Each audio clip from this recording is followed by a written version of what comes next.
Once upon a time, there was a small Buddhist monastery on top of a peaceful mountain. A wise master lived there with a few of his disciples. They spent their days meditating and practicing the path of inner peace and mindfulness. Their life was calm and silent. In that monastery, there was a young disciple who had recently joined. He was sincere and enthusiastic, but still new to the spiritual path. Like the others, he would go down the hill every morning to the nearby village to collect alms. One day, as the young disciple went to ask for alms, he knocked on the door of a house. A young woman opened it. She had just taken a bath, and her wet hair clung softly around her glowing face. The young monk had never seen such beauty before. He could not pull his eyes away from her. The woman smiled kindly, then went inside and brought food for him. She offered it with great respect. The young monk thanked her and returned to the monastery, but her image stayed alive in his mind. The next morning, he woke up early and got ready quickly. Though monks were taught to visit different houses every day, he decided to go to the same house again. When he knocked on the door, the young woman welcomed him once again with a bright smile. Respectfully, she offered him food. The young monk accepted the food and came back. One morning, the young monk reached her house earlier than usual. The woman greeted him at the door and said politely, "Venerable sir, it is my practice to give alms only after I have taken a bath. Today you have come too early. Kindly wait while I go to the river to take a bath, and then I will return and give you alms." The monk agreed. As soon as she left to take her bath, the young monk quietly started following her. The woman reached the river and began bathing, while the young disciple hid behind a tree and started watching her take a bath. For a moment, guilt rose in his heart, and he thought, "What am I doing?" But then the lust inside him grew stronger and took control over his mind. He kept looking at her with interest. After her bath, the woman returned home. The young monk quickly ran back before her and pretended as if he was waiting there for her. She returned and respectfully gave him food, still unaware of what had happened. From that day onwards, he kept repeating the same routine. Each morning, he would secretly watch the woman taking a bath and then collect alms from her house. Now he stopped talking to anyone in the monastery and would often sit lost in thoughts of the woman. It became difficult for him to concentrate during meditation. The master started noticing the change in him. One day the master called him and asked gently, "What's troubling you?" But the disciple replied, "Nothing, master. I am just not feeling well." The master remained calm but decided to observe him more closely. The next morning, when the disciple left for alms, the master secretly followed him. From a distance, he saw everything: the disciple hiding behind a tree at the riverbank and watching the woman taking a bath. The master sighed deeply.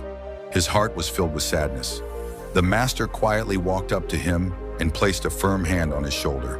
The young monk turned around, shocked and terrified. His face went pale, and his whole body began to tremble. He tried to make excuses, but his voice was shaking. The master said nothing. He simply held his hand and led him toward the mountain. After a long walk, they reached a stagnant and muddy pond. The master released his hand and said calmly, "Can you cross this pond and come back?" The young monk was still frightened but agreed. He started removing his robe, but the master immediately stopped him and said, "Why are you removing your robe?" The disciple answered, "Master, the pond is dirty. If I go in with my robe, it will get spoiled and become dirty."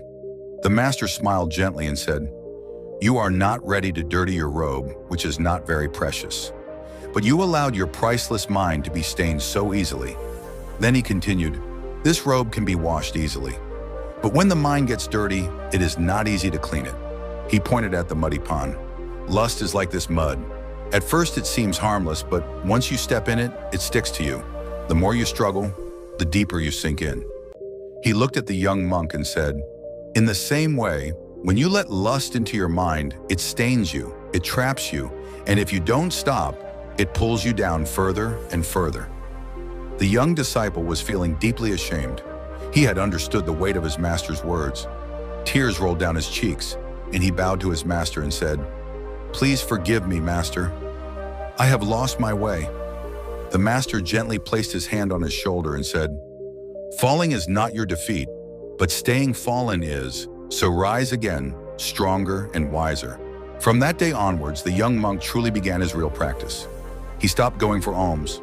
He fought his inner battles, guarded his mind, and purified his heart. Years later, he became a great teacher known for his wisdom and deep understanding. And he often told his disciples, victory over others is temporary, but victory over oneself is eternal. If we see in our lives, we will find that many people, especially the youth, often struggle with unwanted sexual thoughts. These thoughts disturb the mind, distract us from our work or studies, and leave us feeling restless. The more we try to resist them, the more they seem to come back with force. But we must understand that these thoughts are not random. They often arise from the things we have seen, watched, or imagined in the past. It is natural to have sexual urges. After all, we all are born out of that energy. But becoming obsessed with such thoughts is not healthy. If your mind is constantly thinking about sex, then it means those thoughts have been repeatedly fed into your mind. Most likely you have been exposed to content, especially online, that keeps replaying in your memory. Today, a large portion of content on the internet is pornographic. When someone watches such content on their phone, those scenes and images become deeply planted in their mind. Later, these thoughts rise again and again, making it feel like the mind is out of control. But the truth is simple. If you stop feeding your mind with such content, the thoughts will automatically begin to fade. When you stop watching explicit or vulgar material, the mind starts healing, and slowly those things and imaginations will lose their grip. And if you want to speed up this cleansing process, then start practicing meditation. Meditation has the power to erase deep impressions from the mind. It brings calmness, clarity, and inner strength. In the end, avoid planting the seeds of lust in your mind. Practice meditation, protect your thoughts, and slowly your mind will become clean, focused, peaceful, and full of strength.